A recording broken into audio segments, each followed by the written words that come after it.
Ah, good tin. There's some tin down here. Tin. Essentially, it's used for a lot of little things. Essentially, it's like a cheaper version of iron, used for more things that don't need as much strength, but still need to be made. Oh, here's some sapphire. Same thing as emerald. Some morphate porous crystal, and this here. It might look like tin, which is that over there, but this is actually silver. It's got a sort of like a circular texture on this texture pack, whereas that one's got a more of a pentagonal. Yeah, pentagonal. And what is that? I don't know what that is. I'll have a look at that in a sec. But yeah, silver's used for some of the more complex things, which we'll get to a lot later. I'm just gonna deal with this skeleton. I haven't found any cave ogres yet, which is both a good thing and a bad thing, because I wanted to show you why I don't want to play with them. What's this stuff? Cinnabar ore. That's some of that new stuff. Part of Thorncraft, I think. Probably. Yes, probably. And oh, Nikolite. Nikolite's. I almost forgot about Nikolite. Nikolite's what we consider as fake diamond. If you ever hear someone talk about fake diamond in a game of Minecraft, this is what it is here. Just deal with the monsters around here. There's some redstone. Redstone's pretty important, and gold is much more important in this game. But Nikolite's pretty important mid-game. Not so much late game, or early game, but mid-game, it's actually late game is pretty important too, but mid-game it is, so early game it's not very important, but it's good to have at least a stack with you, and you can pretty easily get a stack, as you can see. Like, I've already probably got a stack, just from getting that little bit there. Almost. There's some more here. Gold, always grab some gold. It might not look that important these days in normal Minecraft, but always grab some, always have some redstone. Pretty much the first thing you want to do when you go underground is grab as much of everything as you possibly can. So as much copper, as much iron, as much coal, all that sort of stuff. And of course, diamonds. You're gonna need a lot of diamonds early game to get anywhere. But I will take you through. There's some lapis up there. Grab some of that. We will need some lapis late game. More cinnabar ore. I'm not quite sure what cinnabar ore does. You can smelt it into quicksilver, which I'm assuming is used in some sort of anti-demon sword thing. But yeah, the thing you may have noticed pretty early on, but I haven't talked about yet, is the little map in the top corner there, the mini map. This is pretty useful, I'm telling you now. It's very useful in finding out where you are and how deep you are, and gives you pretty much a lot of information. Ow. Oh crap. Don't go in the lava. Yeah, it gives you all the sorts of information. There's a big cave. About all sorts of things like your height, how high you are up, or where your coordinates are. Useful for multiplayer because it's also in Technic. Do not play Technic in multiplayer, by the way. If you think you can, you can't. It will just crash. It won't work because you can't run a server. There's no server for Technic because it just doesn't work. Tekkit, however, yeah, go right ahead. It's built for multiplayer. I wouldn't play single player Tekkit. That sounds retarded.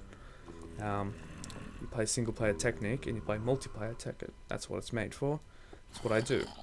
Anyway, so last but not least, the map. I started mentioning this, but to turn this off, if you want it turned off, you just hit M and you bring this map up and you just turn it off. Done. Or you can change certain things, like you can enable the death point, so it'll bring up when you die, it'll put a point where you died, so you can find it easily. There's also this, which tells you different things, gives you a map of sort of the map of a cave. It's not really that good. Gives you a surface map, biome map, so you can see how the way the biomes work, which is pretty cool. I like to just keep it on the surface. You get a lot of options here, most of which I don't meddle with, but it's nice to have a look at it. You can enable that, but that doesn't work for some reason. I'm not sure why. Anyway, this is pretty cool, this waypoints thing here on the main menu. Just gonna prove it to you. Here, you just click waypoints, and this is the waypoints for the overworld. You add one, say, end point. And you can pick a color. Let's pick so like an orangey color. How do you make orange? That's orange enough. And there you go. There's a point on the map, and you can see that as far away as 2 kilometers. There's a bigger map there if you hit X, which I accidentally did. If you want a full screen sort of map, which is pretty cool. And so yeah, that's the end point. And if you die, which I'll do in a minute, it'll bring up a death point, provided you have death point enabled, like so. You can always delete, you can remove them, like so, remove. Done. And I'll just add one back again. End point. We'll just keep it as this color, and voila, back again. And you can make more than one. You make as many as you want, and they'll stay with you as long as you're playing as the same character and not playing as some other logged in character. You'll be able to have that end point there all the time, and it's, yeah, look at it, it's pretty cool. So that's about it. That's about pretty much all you need to know about the basics of Technic, as far as I can think of. Everything else we'll go through. Oh, it's a turtle. Why is a turtle down this far? I didn't think they could get down this far. Maybe they could spawn down here accidentally. Anyway, turtles are pretty cool. They do this if you get too close. They come back out. And if you right click on them, like so, they flip over on their stomachs and they can't get back up. Eventually they will get back up on their stomachs, but sorry, up on their 4 legs, I suppose. But they'll stay like this mostly. And if you kill them, and you can only do that while they're thing, they can drop a chest, but he didn't drop a chest. They make pretty cool noises. There are a lot of things I haven't shown you yet, which I'll show in future episodes. A lot of new things, basic things that I haven't shown you, like different enemies, like cave ogres. God, I'm not gonna show you them because I'm not gonna have them enabled because I just don't want the griefing. Just can't be bothered with it. But that's just one example of things that I haven't quite shown you yet. There's a lot of other stuff that I will be showing eventually, but mostly I'm done for now. I don't think there's anything else we need to show you. And I'll tell you how you can use all these resources you've gathered to pretty much progress in the world and make really cool, awesome stuff. So other than that, build a house, which I haven't done yet, but I will do. I have done in this other world that we're going to play on later. When I well, look at that. Wow. I was going to kill myself on purpose, but instead I died accidentally. And there you go. There's your death point over there. So it tells you where you've died, although dying in lava doesn't really matter because you've lost all your stuff. But it's always good to know where you died. And then if you want to remove that, just go waypoints, remove, done. And it's gone. Once you get there, you can just remove it. And you can remove that endpoint as well, like so. Oh, wait, that didn't work. I turned it off, that's why. You can turn it off at any time. You can change the color at any time. All sorts of stuff. Lots of cool stuff with that.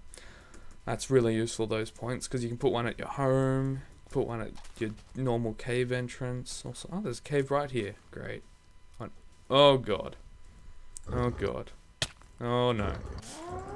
She doesn't do a lot of damage. Why doesn't he do so much damage? Yeah, it might be bugged. Doesn't seem to take much damage and doesn't do a lot of damage. It's just scary looking. That might be bugged. Oh no, he does take a fair amount of damage. Doesn't take enough though. That's a bit weird. Might be a bit glitched. Anyway, that's about all. I still haven't found a cave ogre, so I might keep playing a little bit until I find a cave ogre, or a normal ogre, rather.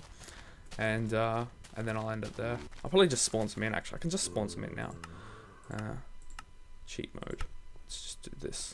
Let's just cheat it to get some ogres in. How do I do this? I'm gonna have to go to the start.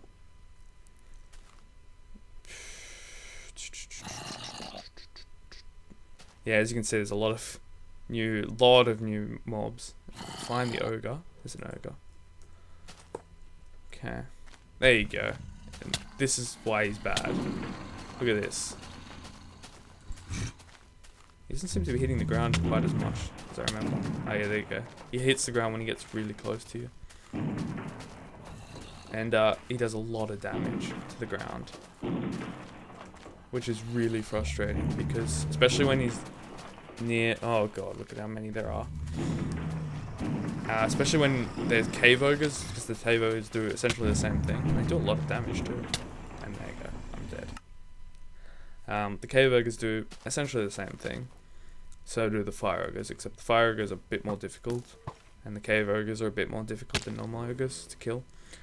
I'm not quite sure what they give you. Let me just find out by spawning in a nice set of everything. Actually, I might just turn creative on, provided I can find out where creative is. There we go. And what you do, I'm just going to spawn in quick. Yeah, a nunchuck, that's it. That's probably the best way to kill them. Use a nunchuck. They can drop some pretty cool stuff. This guy drops obsidian. They're a bit like explosives, so they won't destroy blocks like obsidian. Oops. They won't drop blocks like obsidian. Sorry, obsidian. Things with blast resistance above what they can do. So they work a bit like explosives. So that's why that piece of... But they will still destroy things if they hit them directly. They won't destroy stuff like diamond or stuff, so that's pretty cool. But it's not really a good benefit in the long run. So anyway, that's pretty much why I have ogres turned off. So hopefully I remember. I might turn them off now so I remember. And just to remind you guys, that's how you turn them off, quote unquote. If you play in hard, you can put them on hard, and you can put them like this. So you just turn off the frequency. That's not right. To put it at 0, but I don't want to do that. Just in case I do actually want to play with fire ogres and whatnot. You can do that the same with the cave ogres. So that's pretty much it. Things we haven't seen are wraiths. We haven't seen any wraiths yet. And there's a couple of other things we haven't seen. Hell rats, that sound a bit scary. But yeah, there's a lot of stuff. There's stuff in the nether we haven't seen. There's all sorts of things that I have to still show you that are really cool.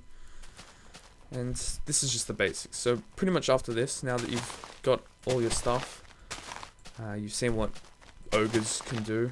You've turned them off, hopefully. Up to you, really. I'd turn them off. Build a house, maybe on an island like this. This looks like pretty, well, provided it's less damaged. But this looks like a nice little place. I tend to build near, oh, there's some oil over there. I haven't shown you any oil. Still more stuff. Hang on.